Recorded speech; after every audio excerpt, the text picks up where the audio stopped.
All right. Hey, everybody. Well, I'm going to do a quick re-record. I had recorded something before we all met last night, but now I know what I already said to you, and I can cut that out and not waste your time hearing all of it again. So this is going to be, I hope, a relatively short sort of an orientation. And like I said last night, just some things that um, I don't want to spend time while we're together. I'll put any extra layering here in the weekly lessons. So, one thing I want to just start by saying is, in art, there are layers of meaning, and we alluded to this a little bit last night. But you as the artist are going to understand every layer of meaning. And you can think of the meaning of art as being somewhere between your intention as an artist and the reception by an audience member. And somewhere those two things are going to meet in the middle, and meaning will be made. And so for each member of the audience, a different meaning will be made. And some may get really close, almost exactly the meaning that you intend. And others will bring, of course, we all bring our own um, uh, histories, memories, experiences, lenses to what we experience in the world. And so people will make whatever meaning they can. But I want to share with you some of the deeper meanings of some of the things that we do in Ritual for Return, so that as someone on the inside of this project, you can understand as many layers of meaning as I've put into the project itself. So I want to start with the very first thing that we talked about, which is the word Archômen, which, as you now know, is the ancient Greek word for we begin. Now, I had said last night that, you know, this has resonance, of course, with being a returning citizen and giving oneself the permission to always be in the state of beginning. But, you know, when I started this project, I was in my early 30s. I had been working inside prisons for just a couple of years. And in my naivete, I thought, this is exclusively something I'm creating for returning citizens, and exclusively to try to end mass incarceration, to be one part of that effort to end mass incarceration. What I have discovered in almost 20 years of doing this work is that everything that is applicable to someone who has spent time behind bars is really applicable to all of us. I think we are all impacted by the criminal punishment system. I think we're all impacted when we lock up the numbers of fellow citizens that we do in this country. And so this idea of we begin is as much for me and for our volunteers and teaching artists, and audience members as it is for returning citizens, right? We all need to give ourselves an opportunity to begin again because we all make mistakes. We all cause harm and hurt. We all have been hurt and harmed if we've lived to a certain age in our lives. So it's just a reminder to, and especially in the theater. I mean, one of the, you know, key teachings of 20th century acting is the ability to be in the moment with a scene partner, or with your intention on the stage in relationship to the audience, so that you are able to fully listen and truly respond genuinely and sincerely in a moment. And you can't do that if you're um, thinking about a line you messed up, or something that didn't go right, or a response that the audience gave right. You need to be in the moment, beginning, always in the present and moving forward. So that's one layer of meaning. But why do I say it in ancient Greek? Why did I decide on Greek? Why not just say it in English? That would be obviously a lot more straightforward and maybe not so pretentious. But for me, the reason I like it, and the reason I use it, is because we can trace the seeds of Western civilization to ancient Greece, right? The golden age of Athens in ancient Greece. Now, remember, when we're talking about BC, um, those numbers go down, right? We're working the older it is, the higher the number, and we work down to zero, which is the birth of Christ, as far as we know, and then the numbers start going up. So in the years 550 to 500 or thereabouts, this was the golden age in ancient Greece, and a couple of really important things happened to plant those seeds of Western democracy. One of them was that many people believe, and there's some contention about this because none of us were there to see it, but out of ritual, specifically the harvest ritual that honored the god Dionysus, who was the god of the harvest. Out of this harvest celebration and these rituals around the harvest celebration emerged the first instance of what we can recognize as Western theater. Um, and people came from all over Athens to participate in something called the City Dionysia. It was a big festival, and playwrights would write plays for a chorus and present it to the citizens. And the theater was a place where um, citizens came together to think about, reflect upon, and even argue about the issues of the day, the moral issues of the day, and the political issues of the day. What does it mean to live as civilized people together in a grand metropolis? And so I find it really powerful that we are. Um, from theater uh, finding ritual again, right? So theater came from ritual, and in many ways, theater and you could say movies, popular entertainment, much of it is fairly frivolous. And even the stuff that isn't frivolous, that's serious, trying to take up these weighty issues, is that it's awfully hard to get people to think of going to the theater to consider and reflect upon and argue about the issues of the day, even when these plays take up the issues of the day. It's just, first of all, it costs, several $100s for a night at the theater. So it's not something that most citizens can afford to do. And it's kind of an afterthought. So for me, as someone who loves theater, Ritual for Return was a place, was a form where I felt we could bring people together to really have to confront what I think of as one of the most important human rights issues, civil rights issues of modern times, which is the issue of mass incarceration in the United States. And so, in that way, I'm thinking about. Well, I'll also say just to say. So that's a theatrical we begin, but then there's also the democratic we begin. Um, I don't think it matters where you fall on a political spectrum of beliefs. I think it's easy to say the American democratic experiment is under a great deal of strain and pressure right now. I'm recording this a week after a public figure was assassinated on a college campus, supposedly the bastion of free speech in America, for speaking things that other people found intolerable. And so once we resort to violence as opposed to being able to speak about the things we disagree on, it's real hard to have a democracy because democracy depends on democratic deliberation, people coming together in dialogue and to hash out their differences. So, in that sense, I'm also saying we begin theatrically, democratically, and personally. We begin. So every time we say Archômen, when we say it at the ritual, I'm going to explain to the audience a very small part of that, but you, as members of Ritual for Return, will understand all of those layers of meaning that we're beginning with. All right. The next thing I want to talk about, and the last thing I want to talk about, is this the Ritual for Return medallion.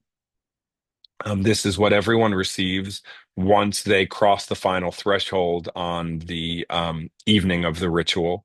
And you'll see elders when you meet them wearing these. I know Salim, maybe Bayina were wearing theirs last night. But I just want to talk about what the meanings of the logo are, all the elements of the logo. We'll go back to our little slideshow here. All right, so this is the Ritual for Return logo. And each part of this has a specific meaning that I want you to know about. So the first thing is last night we had a lot of fun with the djembe.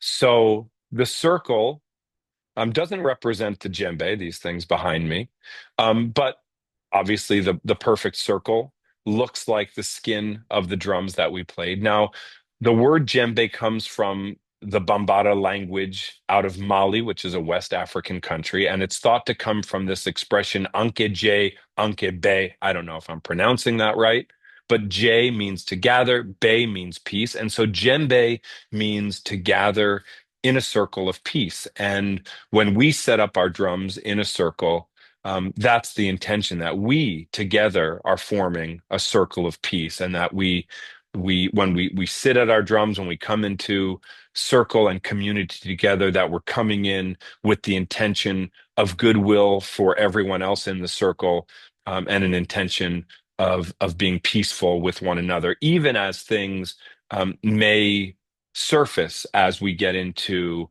memories and stories and perhaps even traumas related to your lives. We're going to work really hard to find that core of peace that I think is our natural state as human beings. There's a second circle here. This isn't on the medallions, but that's just a function of how they make these medallions, but it is part of the logo. And this second white circle represents the threshold. All right. A threshold is a border between two spaces, and they have particular meaning in a rite of passage, which I'm going to talk about in the next lesson. But when we get together again on the 30th, I am going to have a threshold, a border on the floor of our space.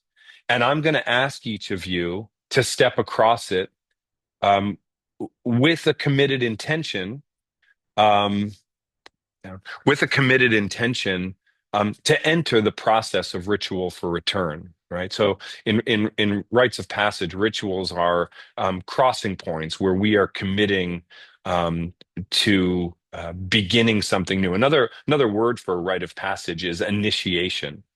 So you'll cross this threshold on the way in, and you're going to cross the threshold on the way out when you reintroduce yourself to the community.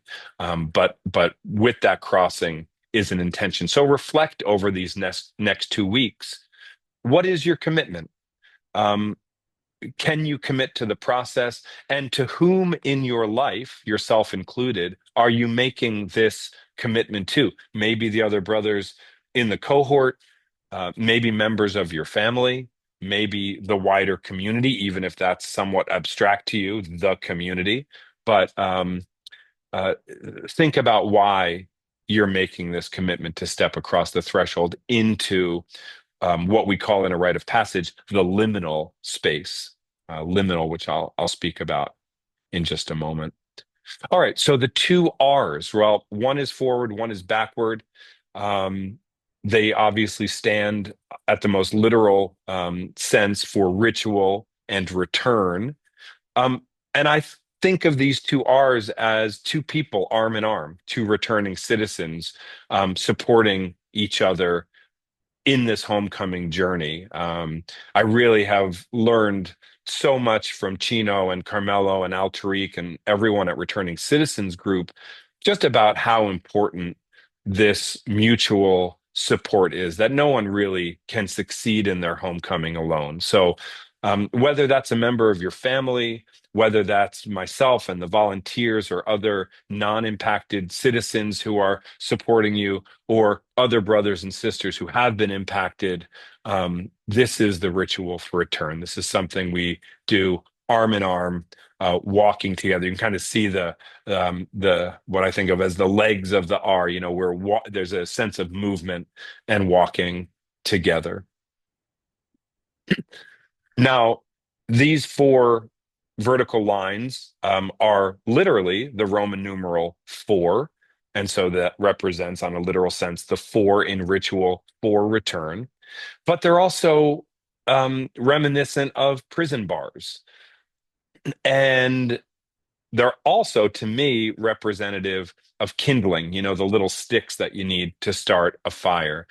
And what artists do is use their experiences as inspiration to create, to express, to communicate. And so, one of the key theoretical foundational pieces of Ritual for Return comes from a criminologist, Shad Maruna. I'm going to talk about his work in regard to personal story and the transformation of personal story. But I'll just leave it here to say that it's important that we have the ability to think of our story in many different ways, right? For some returning citizens, um, it might be very easy to look at the time behind bars, and maybe you have this experience depending on the day, how much capacity you have, how much sleep you've gotten, how good you feel about the day, whether something positive or negative has happened. But it might feel like the 10, 20, 30, 39 years that you've spent behind bars were a waste of time, that your life was wasted. Um, but it's important, I think, for us to move forward, to begin to transform that story and say, okay, I learned something there. What did I learn that I can communicate? How can I let those bars be the very thing that sparks my inspiration and gives me the drive to offer something to the society that I'm re-entering? Okay. So a rite of passage is a fiery, intense, hot experience. The heat is going to come from that kindling. The kindling are the bars. All right. And then finally, we have the three flames. Um, I said last night, a rite of passage is about total transformation of identity. Okay. Um, we're burning something up in the rite of passage so that something new can emerge, almost like that image of the phoenix who rises from the ashes. We need the fire. We need to feel the heat of discomfort through this process. So, depending on the color of a flame, you have different levels of heat. For non-chemical flames, natural flames, white is the hottest part of the flame. So let's start on the outside at this dark orange or red fire is the first level of heat. We're going to learn soon that a rite of passage has three stages to it. We call those the preliminal, the liminal, and the postliminal. Can also call them separation, liminality, and reincorporation. I'm going to explain all of that next week, but the important part is the liminal space. That's the meat of what we're doing, this in between state between identities. So when we step across that white threshold, we get to the red fire. Yeah, we start to feel the discomfort. Maybe you felt a little bit of it last night, like, whoa, I'm not used to playing like this. I'm not used to using my voice like this. I'm not used to having everyone look at me when I'm doing something. So just that moving outside of your comfort zone and into a new experience. Then we move into the middle part, the orange fire, bit hotter than the red flame. And now you're really in an in-between space, right?